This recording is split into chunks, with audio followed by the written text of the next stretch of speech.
السلام عليكم ورحمة الله وبركاته. إن الحمد لله نحمده ونستعينه ونستغفره ونعوذ بالله من شرور أنفسنا ومن سيئات أعمالنا. من يهده الله فلا مضل له ومن يضلل فلا هادي له. أشهد أن لا إله إلا الله وحده لا شريك له وأشهد أن محمدا عبده ورسوله وبعد. Kita sampai 33. Hadis nomor 33. وعن عائشة رضي الله عنها أنها سألت رسول الله صلى الله عليه وسلم عن الطاعون. Aisyah bertanya kepada Nabi SAW tentang ta'un. Maksudnya, hakikatnya. Kalau ta'rifnya, definisinya, sepertinya Aisyah sudah tahu. Maka tidak dijawab oleh Nabi SAW, ta'un itu apa? Aisyah sudah tahu bahwa ta'un adalah satu penyakit yang melanda manusia di satu daerah. Dan penyakit tersebut menular dengan cepat. Penyakit apa? Apa saja? Penyakit menular kan tidak satu macam ya. Ada mungkin demam berdarah, ada mungkin malaria, ada mungkin macam-macam. Virus ini, virus itu. Yang penting dia menular dengan cepat. Itu disebut ta'un. Aisyah sudah tahu ta'un apa, Nabi tahu, para sahabat tahu, tapi yang ditanya oleh Aisyah adalah hukumnya, cara menghadapinya. Gitu. Insya Allah yang sedang dialami manusia hari ini yang diawali dari Wuhan itu termasuk. Ya. Kan sekali lagi ta'un itu bukan nama sebuah penyakit. Tapi penyakit apapun yang melanda satu daerah dan menyebar, menular dengan cepat. فأخبرها أنه كان عذابا يبعثه الله تعالى على من يشاء. Di sini Nabi memakai fi'il madhi kana. Kana bermakna madhi, lampau, dulu. Jadi Nabi menjawab, ta'un itu dulu azab. Ta'un itu dulu azab.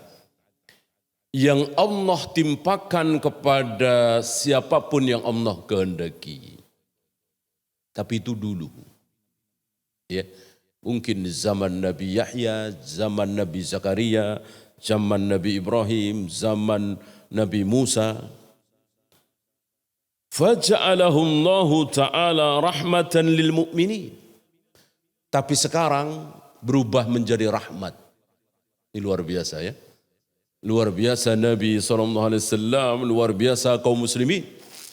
Ketika dulu azab, sekarang berubah menjadi rahmat bagi orang-orang mukmin.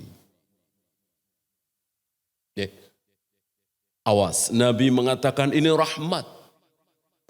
Jangan pernah kita rubah sabda Nabi. Nabi bilang rahmat. Jangan kita bilang azab ini mah. Ini musibah, ini bencana, ini malapetaka. Jangan rubah sabda Nabi bahwa dulu memang azab. Tapi sekarang berubah menjadi rahmat lil mu'minin. Bagi orang-orang mukmin. Ya. Maka kita sambut mestinya rahmat ini dengan ketaatan-ketaatan kepada Allah. Ya. Dengan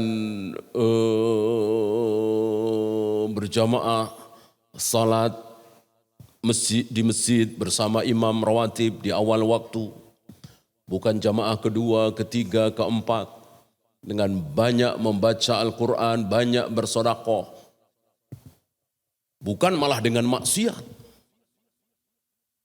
Ya. Salah satu maksiat besar adalah menutup masjid. Ini kemaksiatan besar sekali. Masjid ditutup. Ya. Dan tidak syak lagi anjuran ini dari mana? Awal datang dari orang-orang kafir. Ya. Sayang kaum muslimin terlalu sikoh, terlalu membebek, terlalu mengikuti teori orang kafir. Ya. Tidak mengikuti sabda Nabi ini. Kalau kita yakin dengan sabda Nabi, rahmat. Rahmat, mestinya kita sambut rahmat ini dengan apa? Dengan melakukan berbagai macam ketaatan. Bukan malah dengan melakukan berbagai macam kemaksiatan. Ya. Falaisa min 'abdin yaqa'u fit ta'un. Ketika seorang hamba terkena ta'un, fayamkuthu fi baladihi, lalu dia tetap tinggal di daerahnya, tidak keluar. Sabiran muhtasiban, dia bersabar, dia ihtisab. Masih ingat ihtisab ya? Mengharap ganjaran, mengharap pahala dari musibah yang Allah timpakan kepada kita. Itu namanya ihtisab. Jadi setiap kali kita ditimpa musibah, kehilangan anak misalnya, kehilangan istri misalnya, kehilangan suami misalnya, kehilangan harta benda misalnya, dua hal yang kita minta kepada Allah. Pertama pahala, kedua ganti yang lebih baik. Masih ingat Ummu Salamah? Ummu Salamah ditinggal mati suaminya Abu Salamah. Luar biasa kesedihan beliau. Lalu Nabi mengajari doa ihtisab. Allahumma ajurni fi musibati wa akhlif li khairan minhu.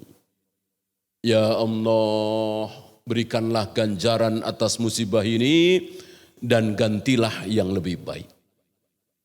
Ummu Salamah sempat berpikir, apa ada lelaki yang lebih baik dari Abu Salamah? Abu Salamah suami yang luar biasa di mata Ummu Salamah. Dan begitulah para sahabiah melihat suaminya adalah laki-laki yang luar biasa. Begitu pula para lelaki melihat istrinya itu sebagai wanita yang luar biasa. Tidak seperti hari ini. Ummu Salamah sempat berpikir, apa ada laki-laki sebaik Abu Salamah, yang lebih baik dari Abu Salamah? Kan doanya seperti itu. Gantilah yang lebih baik. Tidak selang lama, betul doa beliau dikabulkan oleh Allah. Ummu Salamah mendapat ganti suami yang mungkin ratusan kali, ribuan kali lebih baik, lebih mulia, lebih taat, lebih saleh, lebih berilmu, lebih segalanya dari Abu Salamah. Siapa? Rasulullah sallallahu alaihi wasallam. Tidak ada lelaki sebaik Rasulullah sallallahu alaihi wasallam. Ini ihtisab. Nah, ketika terkena ta'un ini, dia bersabar dan ihtisab, mohon pahala dan ganti. Ya'lamu annahu la yusibuhu illa ma kataballahu lahu. Dia yakin bahwa yang menimpa dia itu sudah apa? Sudah ditulis di Lauh Mahfuz. Bahwa jam sekian, hari anu, tanggal sekian, tahun sekian, pasti akan terkena taun. Sudah ditulis di situ. Ya. Mau dia berdiam diri di dalam rumah, mau dia sendirian tanpa orang yang menyertai dia, kalau Allah menghendaki kena, ya kena. Mau campur aduk enggak karuan, kalau Allah menghendaki tidak kena, ya tidak kena. Ya. Nah, dia yakin betul bahwa apa yang menimpa dia itu karena sudah ditulis. Apa yang ditulis oleh Allah di Lauh Mahfuz tidak mungkin gagal. Dia yakin betul itu. Maka illa kana lahu mithlu ajri syahid. Dia mendapatkan pahala seperti orang mati syahid. Ya. Mudah-mudahan sebagian saudara-saudara kita, teman kita, kenalan kita, tetangga kita yang terkena tahun ini mendapatkan apa yang dijanjikan oleh Nabi SAW, syahid. Caranya bagaimana? Jangan keluar. Ya, yamkusu fi baladi, enggak boleh keluar dari daerahnya itu. Ya, dan yang di luar tidak boleh masuk. Seandainya satu sunnah ini dijalankan, barangkali akan lain dunia ini. Sayang sunnah ini tidak dijalankan.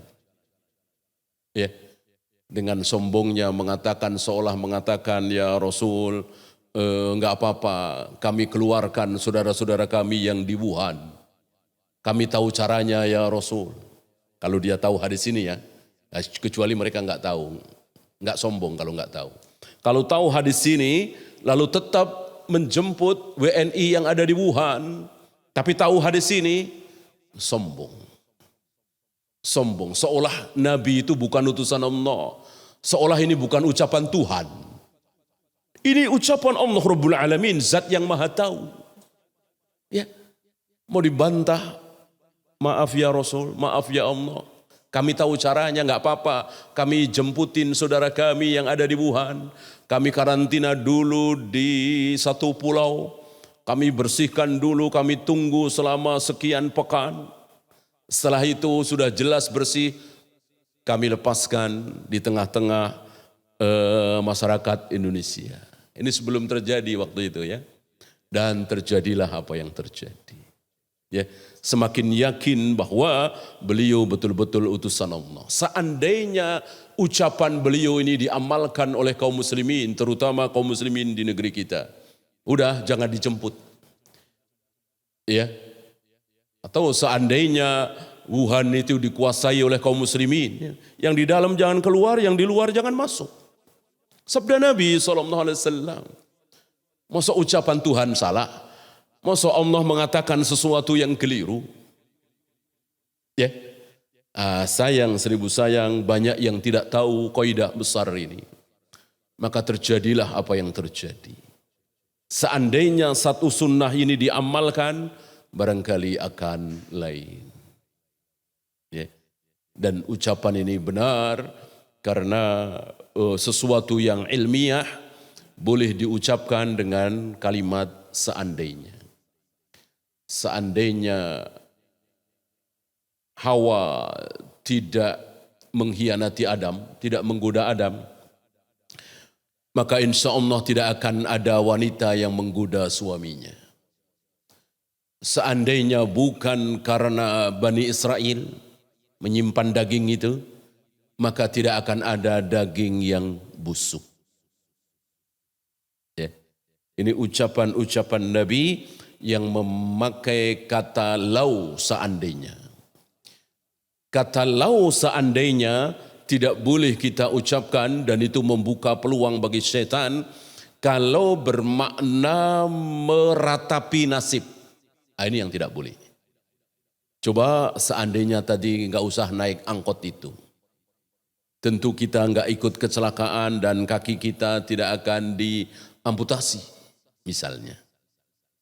Ini yang tidak boleh karena mengandung arti meratapi nasib. Kalau ini kan ilmiah, berdasarkan ilmu. Ya, artinya pelajaran besar bagi kita. Dan apa yang didapat oleh orang yang mati karena ta'un? Syahid. Syahid. Apa balasan bagi orang yang mati syahid? Seluruh dosanya diampuni. Seluruh dosanya diampuni. Ya, kita berharap bagi saudara-saudara kita yang wafat terkena ta'un tahun ini, tahun kemarin dan seterusnya, mendapatkan pahala syahid. Ya.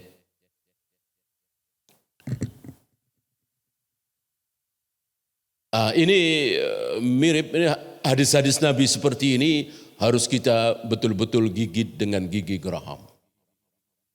Ya. Ambil contoh kejadian beberapa hari yang lalu ya, malam Sabtu. Nabi mengatakan sumu li ru'yatihi wa aftiru li ru'yatihi. Berpuasalah kalian puasa Ramadan ketika kalian melihat hilal. Dan akhiri puasa Ramadan kalian ketika kalian melihat hilal. Fa in gumma, jika mendung maka genapkan Sya'ban 30 hari. Genapkan Ramadan 30 hari. Sabda Nabi ini jangan kita sikapi dengan sombong. Dengan apa? Dengan kalimat seperti tadi.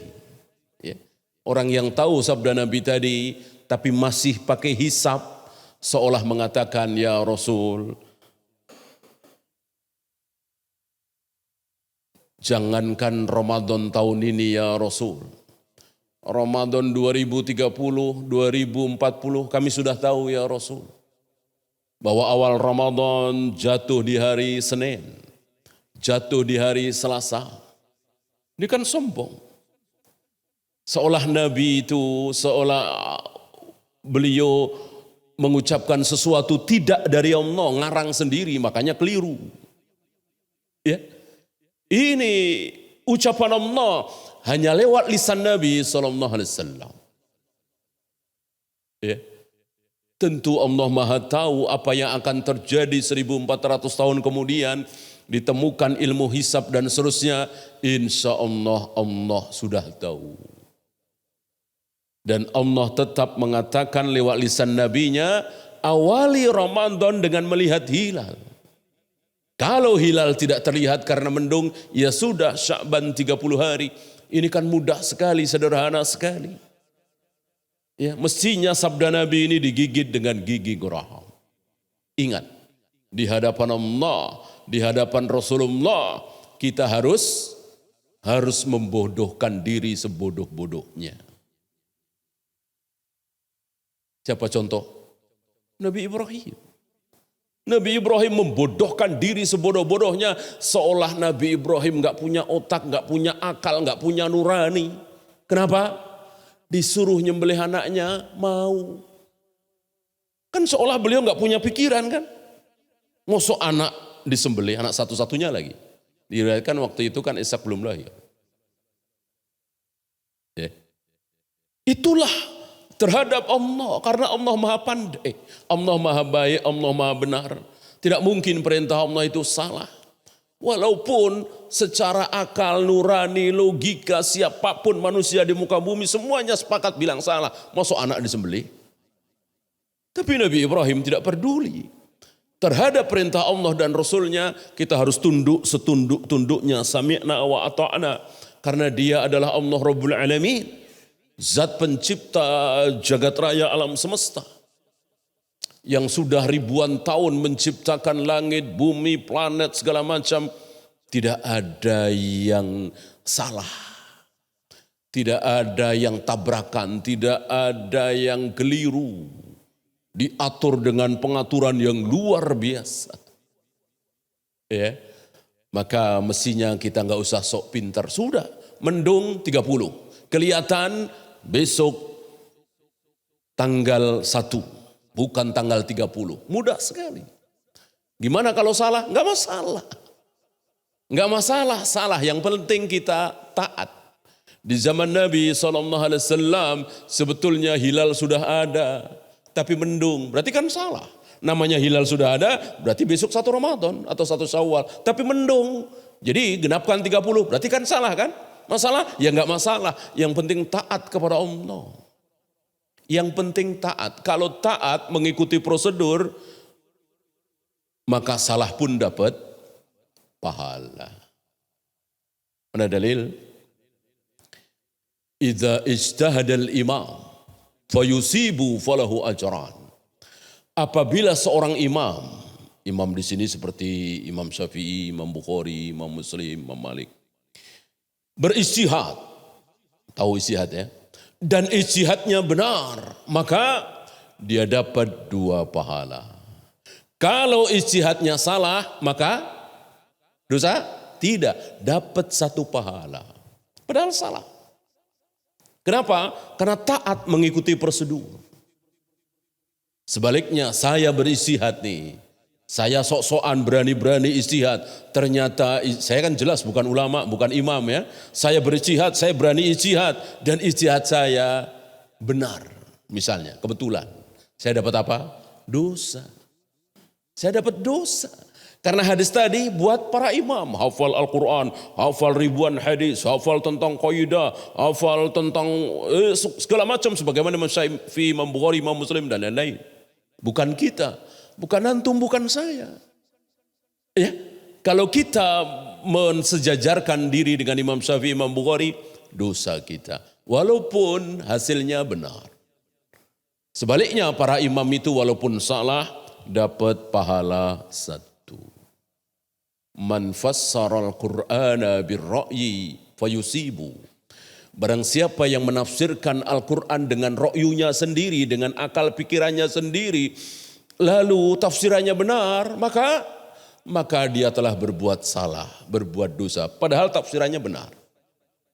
Kenapa? Karena kita harus taat, mengikuti prosedur. Ya seperti kemarin lah. Antum mau mengamalkan wasariku wasariqatu faqta'u aydiyahuma.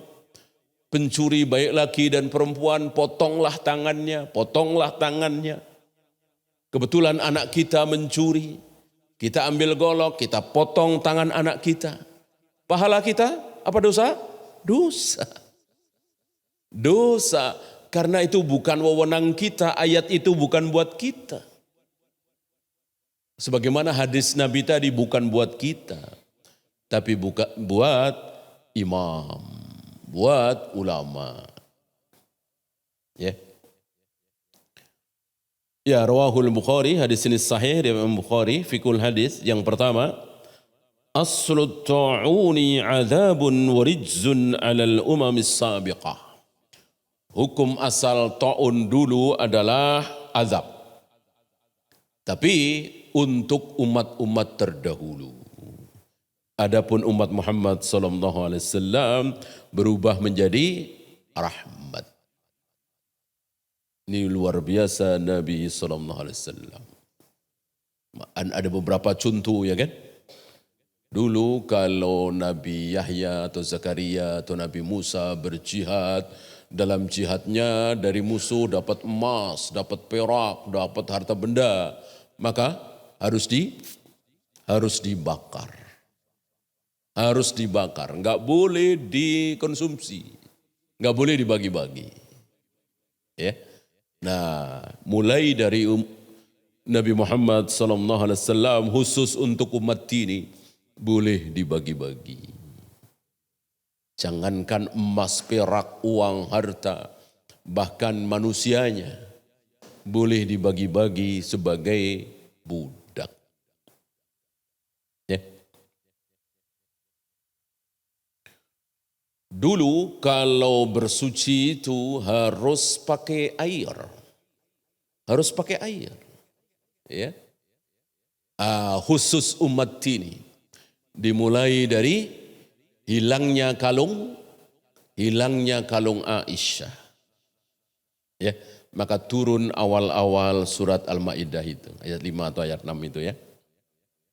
Pertama kali di muka bumi bersuci, berwudu, tapi enggak pakai air, tapi pakai debu, tayammum. Baru ada itu. Ya. Dulu masing-masing nabi untuk umatnya masing-masing. Nabi Saleh misalnya khusus untuk kaum Samud. Nabi Hud misalnya khusus untuk kaum Ad. Nabi Musa, Yahya, Zakaria, Nabi Isa khusus Bani Israel.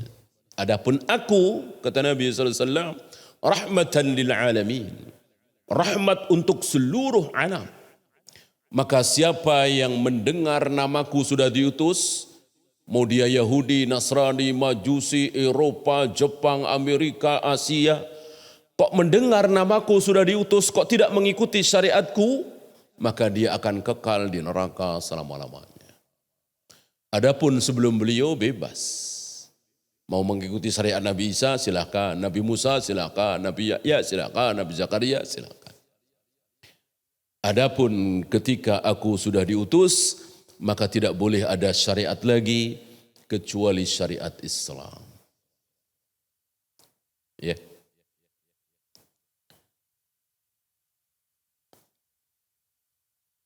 Rahmatullahi bihadhihi al-ummati al-islamiyyati wa ma khassaha min khairin faqad ja'ala Allahu ma kana 'adzaban li ghairiha rahmatan biha. Rahmat Allah terhadap umat Islam ini. Mana bukti yang dulu azab berubah menjadi rahmat. Dan itu banyak sekali, ini sekedar contoh saja. Tadi contoh-contoh yang lain ada. Sebentar lagi mungkin 15 atau 14 hari lagi ya, kita akan mendapatkan satu malam yang belum pernah ada sebelumnya. Dari mulai Nabi Adam sampai Nabi Isa belum pernah ada malam seperti itu. Ya. Salat 2 rakaat di malam itu lebih baik daripada salat 2 rakaat selama 1000 bulan. 80 tahun lebih. Bersedekah 100.000 di malam itu lebih baik dari sedekah 100.000 selama 1000 bulan. Baca Al-Quran 1 juz atau setengah juz di malam itu lebih baik dari baca Al-Quran 1 juz selama 1000 bulan. Dan begitu seterusnya. Belum pernah ada di nabi-nabi sebelumnya. Ya. Maka bersyukur kita dan tambah cinta kita kepada Nabi SAW. Maka kalau kita kaum muslimin emosi, marah saat Nabi dihina, wajar. Wajar. Ya, sangat wajar sekali. Malah sepertinya tidak wajar ya. Nabi dicaci maki, Nabi dihina, kita enggak marah. Sepertinya tidak wajar.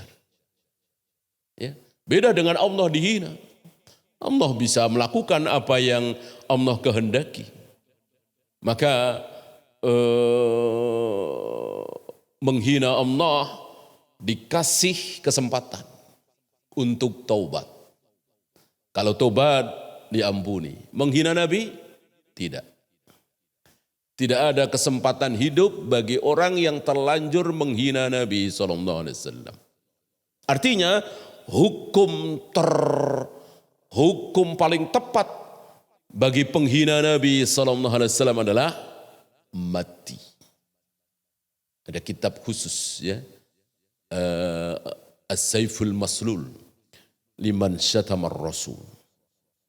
Pedang terhunus bagi orang yang berani menghina Nabi SAW. Kecuali Nabi masih hidup. Kalau Nabi masih hidup terserah beliau. Mau dihukum mati terserah beliau, mau dimaafkan terserah beliau. Kan ada beberapa yang dimaafkan oleh beliau. Seperti Abdullah bin Ubay bin Salul. Dimaafkan oleh beliau kan.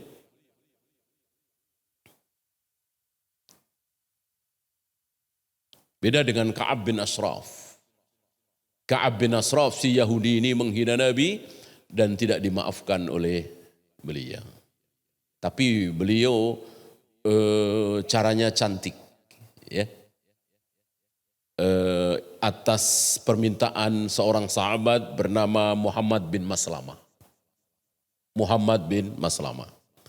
Muhammad bin Maslamah minta izin kepada Nabi SAW untuk membunuh si Yahudi Ka'ab bin Ashraf. Karena luar biasa mulutnya menghina Nabi SAW. Diizinkan oleh Nabi.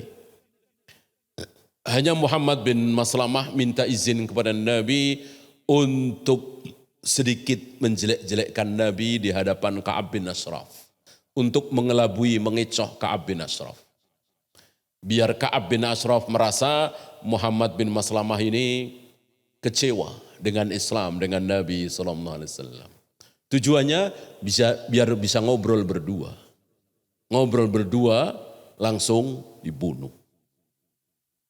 Ya. Dan ya sudah mati. Ya. Tanpa teriak-teriak, tanpa demo, tanpa ribuan orang mengepung rumah Ka'ab bin Ashraf. Ini cara cantik Nabi SAW. Mati, cukup satu orang, Muhammad bin Maslamah. Ya, nggak perlu demo ribuan orang, bikin macet jalanan, bikin onar. Ya. Itu cara Nabi SAW. Al-ajru ala ma yusibul abda min hammin wa huznin wa ghammin wa adha khassun bi ahlil iman duna ghairihim. Pahala yang akan diterima oleh seorang hamba saat terkena musibah, sakit, malapetaka, dan seterusnya, itu khusus hamba yang apa? Yang beriman. Kalau Buddha, Hindu, Konghucu, Yahudi, Nasrani yang enggak dapat. Mau terlunta-lunta, mau bentar-bentar kena musibah dan dia sabar, enggak mencaci maki Tuhan, dia sabar, ini memang dari Tuhan, saya harus terima. Sabar dia. Tapi karena dia orang Buddha atau Konghucu atau Hindu atau Yahudi atau Nasrani enggak dapat apa-apa. Enggak dapat pahala apa-apa. Cuma di dunia aja saja mungkin hidupnya nyaman karena dia sabar, ya kan. Beda dengan yang berkeluh kesah. Adapun di akhirat enggak dapat apa-apa. Non muslim enggak akan dapat apa-apa di akhirat. Walaupun dia baik sekali di dunia. Walaupun tiap hari sedekah istilahnya. La yuktasaru ajru syahidi ala man mata fil harbi. Wa innama yashmalu unasan kathirin. Pahala syahid tidak hanya untuk orang yang mati di medan jihad. Ada mati-mati yang lain yang bukan di medan jihad tapi mendapatkan pahala syahid. Ya, nanti fawaid selanjutnya akan ada contohnya. Maka Nabi pernah mengatakan, kalau begitu sedikit dong umatku yang mati syahid. Ketika beliau mengetes para sahabat, orang yang mati syahid itu yang mana saja. Sahabat hanya menjawab satu jawaban, yang mati di medan jihad berperang. Nabi mengatakan, kalau begitu sedikit dong umatku yang mati syahid, padahal banyak. Maka beliau sebutkan contohnya nanti di fawaid berikutnya. Man mata bit-ta'uni sabiran muhtasiban kana lahu ajru syahid. Ini salah satu contohnya. Yaitu orang yang sabar saat terkena ta'un, berarti dia enggak keluar ya. Kalau keluar ya enggak. Dia terkena ta'un nih atau takut terkena ta'un. Misalnya waktu itu di Wuhan ya. Lalu dia keluar. Dan keluar kena juga. Lalu mati. Dapat syahid? Ya tidak. Dia bermaksiat kan? Haram kan, keluar dari daerah itu haram. Ya. Ketika kita berada di satu daerah yang kena ta'un, haram bagi kita keluar dari situ. Ya. Dan ta'un ini kita ini bukan pertama kali ya. Udah mungkin belasan kali atau puluhan kali. Bahkan awal mula di zaman sahabat. Cuman para sahabat taat kepada Nabi SAW. Diam di situ. Yang peristiwa Umar. Rasul sudah wafat, Abu Bakar sudah wafat. Kaum muslimin dipimpin oleh Umar. Nah, waktu itu mau menuju Syam. Nah, di Syam terdengar kabar ada ta'un. Waktu itu Umar belum mendapatkan hadis ini. Belum terima hadis ini, ya. Maka Umar bermusyawarah. Gimana baiknya? Ada yang bilang, udah masuk saja nggak apa-apa. Ada yang bilang, jangan. Tidak satu suara. Umar masih menunggu-nunggu dan terus sampai Umar menetapkan kita pulang. Kita jangan teruskan. Belum tahu hadis ini waktu itu Umar. Ada satu sahabat bernama Abu Ubaidah bin Jarrah. Ya Amirul Mukminin, ana firru min qadarillah. Wahai Amirul Mukminin, apakah kita mau lari dari takdir Allah? Kita masuk ke Syam, lalu kita terkena ta'un, itu kan takdir. Enggak terkena ta'un juga takdir. Kenapa kita lari dari takdir Allah? Gitu ya. Umar kecewa dengan ucapan Abu Ubaidah bin Jarrah dengan mengatakan, seandainya bukan engkau yang mengucapkan itu. Lalu Umar mengucapkan kalimat yang luar biasa terkenal, ditulis oleh para ulama, ya, istilahnya dengan tinta emas. Nafirru min qadarillah ila qadarillah. Betul. Betul kita lari dari takdir Allah, betul sekali. Kita lari dari takdir Allah menuju takdir Allah yang lain. Kita masuk ke Syam lalu tertular takdir. Kita tidak masuk ke Syam lalu tidak tertular ta'un, takdir juga. Dua-duanya takdir. Kita pilih takdir yang tidak ketularan. Mudah kan? Lari dari takdir Allah menuju takdir Allah yang lain, enggak masalah. Yang masalah itu lari dari takdir Allah menuju takdir iblis, takdir setan. Kan enggak ada, takdir cuma satu, takdir Allah. Ini usaha yang benar. Ini usaha yang benar. Kalau sampai menutup masjid, tidak ada Jumatan segala macam, tentu ini usaha yang tidak benar. Iya kan? Ketakutan yang berlebihan dan tidak ada tidak ada contoh dari Rasul dan para sahabat. Ya. Apakah ada riwayat para sahabat yang terlanjur ada di Syam lalu menutup masjid, tidak sholat berjamaah? Tidak ada riwayat. Biasa saja. Ya. Jadi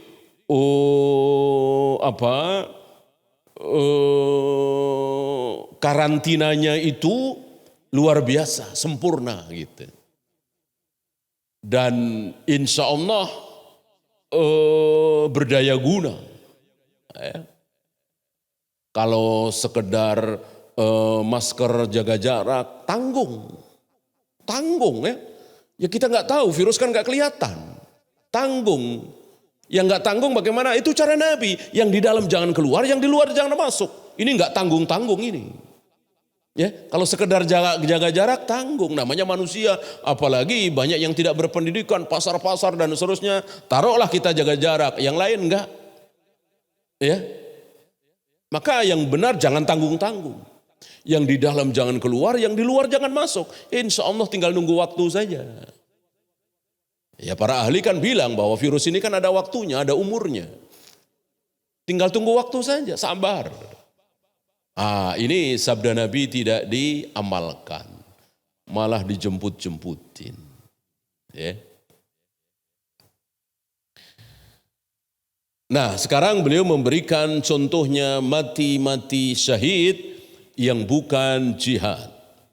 Tadi udah ya, ta'un, mat'un. Kemudian mabtun. Mabtun dari kata-kata batan, perut.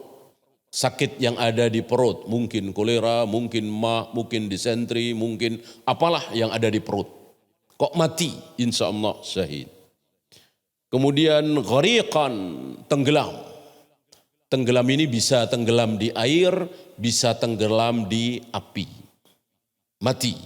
Insya Allah syahid. Kemudian nufasa.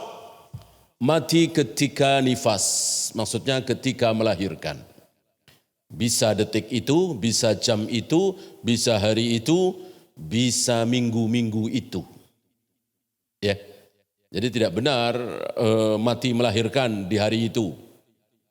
Besok, lusa masih termasuk. Maka disebut nufasa. Kan nifas itu kan bukan sehari 2 hari. Bisa 30 hari, bisa 40 hari. Di masa-masa nifas kok dia meninggal, insya Allah syahid. Maka disebut nufasa.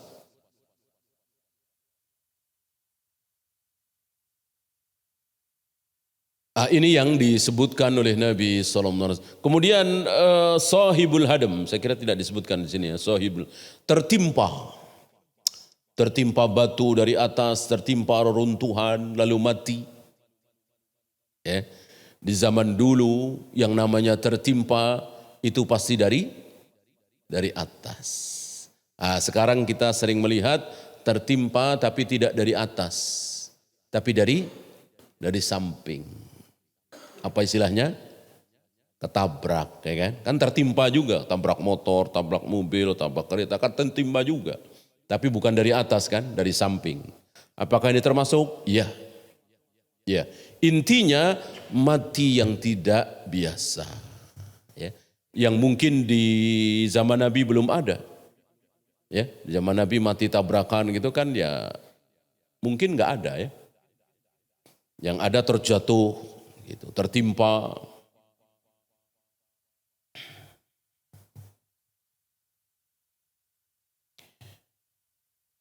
Idza waqa'at ta'unu bi ardin wal 'abdu fiha fala yajuzu lahu al khuruju minha. Jika ta'un terjadi di satu ard, satu daerah, dan seorang hamba atau taruhlah kita ada di daerah itu, maka haram bagi kita keluar dari daerah itu. Begitu juga yang di luar haram masuk daerah situ. Sedikit tadi tentang kisah Umar ya.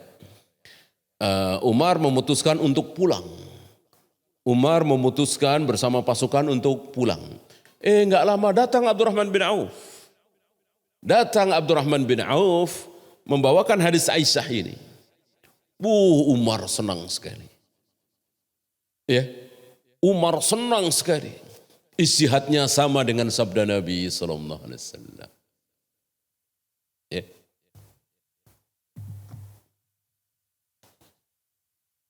Yang terakhir, hirsul islami ala hislil amradi al-khabithati wal ma'riyati wa adami intishariha.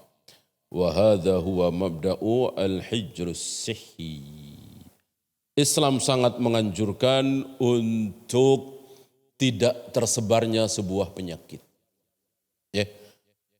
Apa yang disebut oleh para ahli sekarang sebagai karantina, itu Nabi SAW yang pertama kali mencanangkan, yang pertama kali mengutarakan.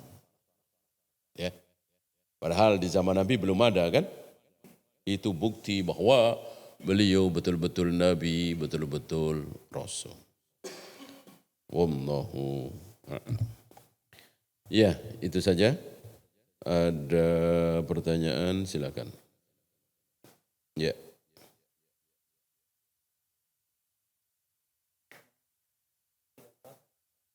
Berarti apa?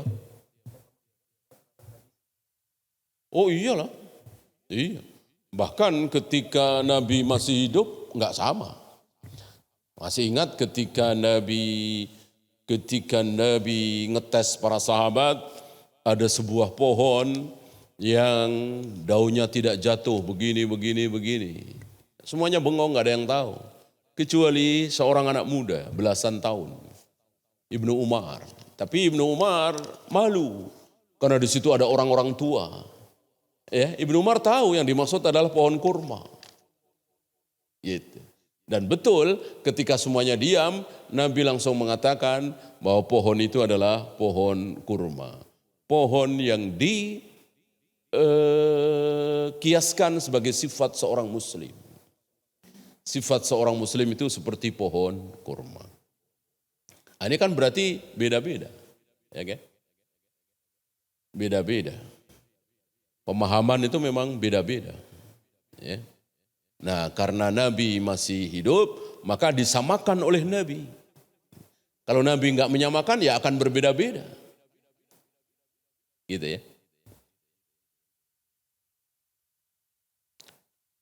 Apakah marah membatalkan puasa? Tidak ada yang membatalkan puasa kecuali 4. 3 di Al-Quran, 1 di hadis. Apa 3 di Al-Quran? Makan, minum, jima'. Apa 1 di hadis? Muntah dengan sengaja. Cuman itu. Yang lain tidak membatalkan puasa.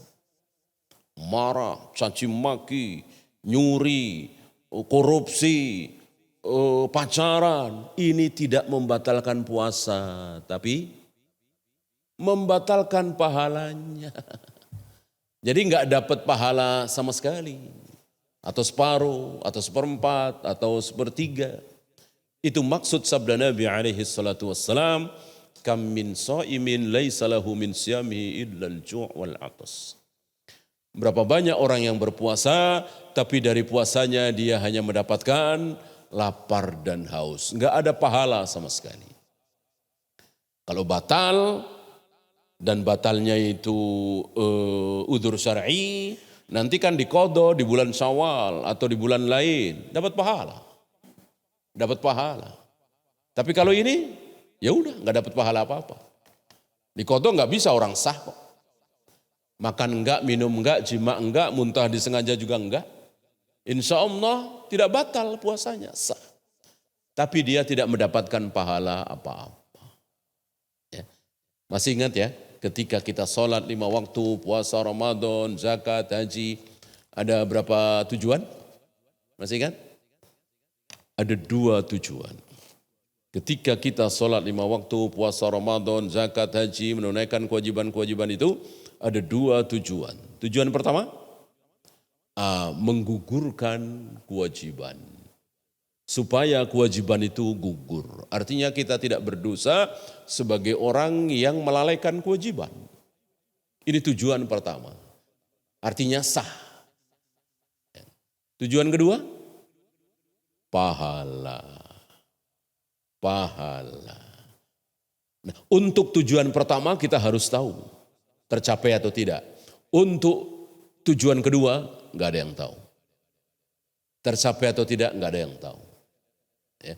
Maka ketika kita sudah sholat, puasa, zakat, haji, sesuai dengan syarat dan rukun dalam Islam, tetap kita memohon, terimalah ya Allah. Berikanlah ganjaran ya Allah. Begitu. Karena kita tidak boleh memastikan. Kalau sah kita harus tahu. Kalau enggak tahu bahaya. Itu pentingnya ilmu fikih.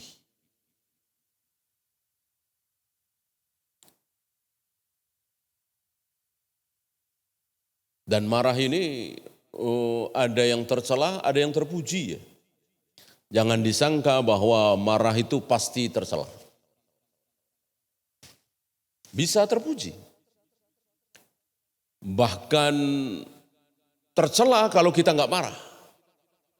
Ya. Istri kita keluar rumah nggak pakai jilbab, sudah waktunya sholat masih nonton TV. Kita nggak marah, tercela. Kita harus marah. Sifat seorang pemimpin itu marah.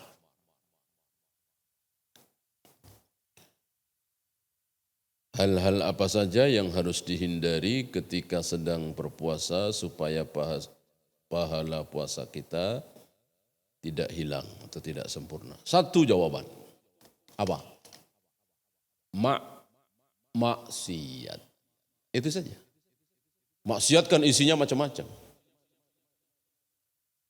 Ya bohong, ya melihat dengan syahwat, ya mencuri, ya banyak.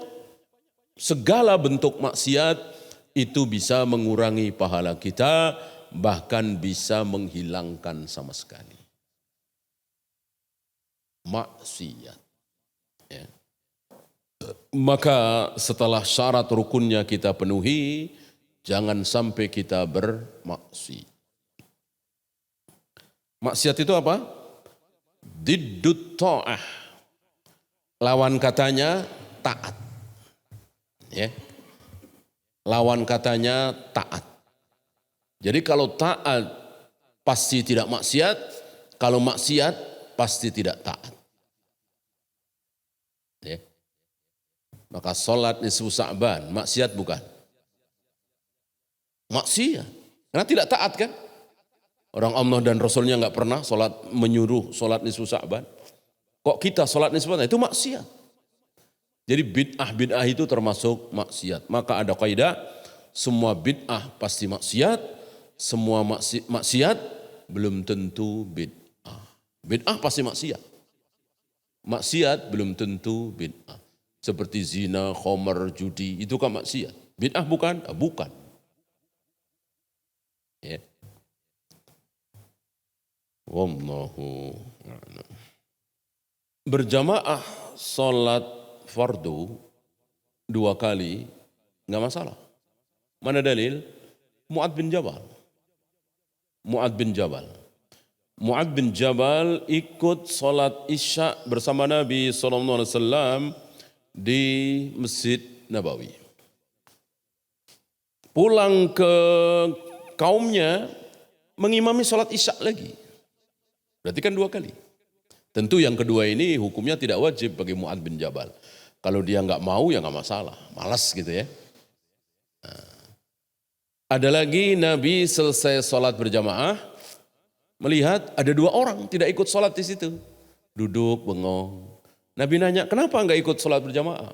Dijawab, kami sudah berjamaah di kaum kami. Kata Nabi, walaupun sudah berjamaah, lain kali kalau ada jamaah ikut. Sebagai tambahan, artinya tidak wajib. Berarti tidak bid'ah ya, sholat 2 kali, tapi yaitu berjamaah. Ya. Adapun istilah undangan sholat tarawih sepertinya jangan ada ya. Undangan itu undangan makan, undangan pengajian. Enggak, ibadah seperti sholat tarawih itu enggak perlu diundang. Ya. Dan kita juga enggak perlu ngundang-undang. Ya adakan saja di masjid. Yang mau silakan, enggak ya sudah. Ya. Atau mengumumkan barangkali ya. Wallahu a'lam. Ya, ini salah satu penyakit yang melanda kaum kita, kaum muslimin di negeri kita. Apa? Seolah pantangan, pamali, ya tabu, apa enggak etis kalau beberapa hari kematian langsung bagi waris. Padahal yang nyuruh nyegerakan bagi waris siapa? Allah Rabbul Alamin. Dia di surat An-Nisa ayat 11-12. Min ba'di wasiyatin yuso biha audain. Setelah wasiat-wasiat mayat ditunaikan, hutang-hutang mayat dibayar, maka segera bagikan waris. Kita tidak. Setahun, 2 tahun, belasan tahun, puluhan tahun. Akhirnya terjadi apa yang terjadi. Ya, belum dapat warisan sudah meninggal. Udah begitu banyak di antara ahli waris itu yang sedang butuh dana. Untuk bayar hutang misalnya, untuk modal usaha misalnya, untuk bayar SPP anaknya misalnya. Dia bisa punya puluhan juta, tapi ditunda, padahal hak dia. Ini kan zalim namanya.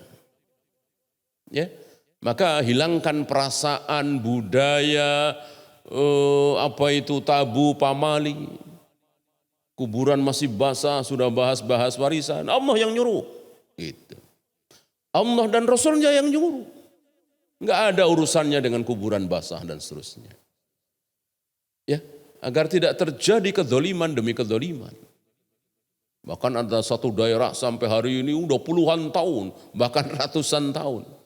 Ada istilah pusaka tinggi, pusaka rendah dan seterusnya. Ini semua bertentangan dengan syariat Islam. Ada kematian, ada bagi waris. Kalau ada bagi waris, harus ada kematian. Nah, ini pun harus diluruskan ya.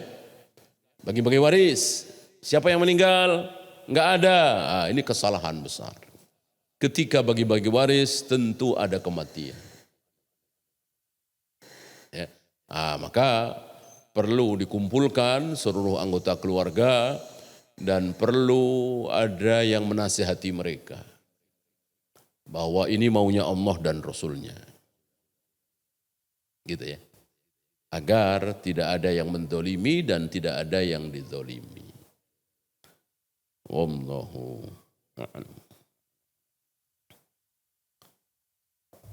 Ada lagi? Ibu-ibu enggak ada? Kalau tidak ada kita akhiri. Subhanakallahumma bihamdika asyhadu an la ilaha illa anta astaghfiruka wa atubu ilaik. Assalamualaikum warahmatullahi wabarakatuh.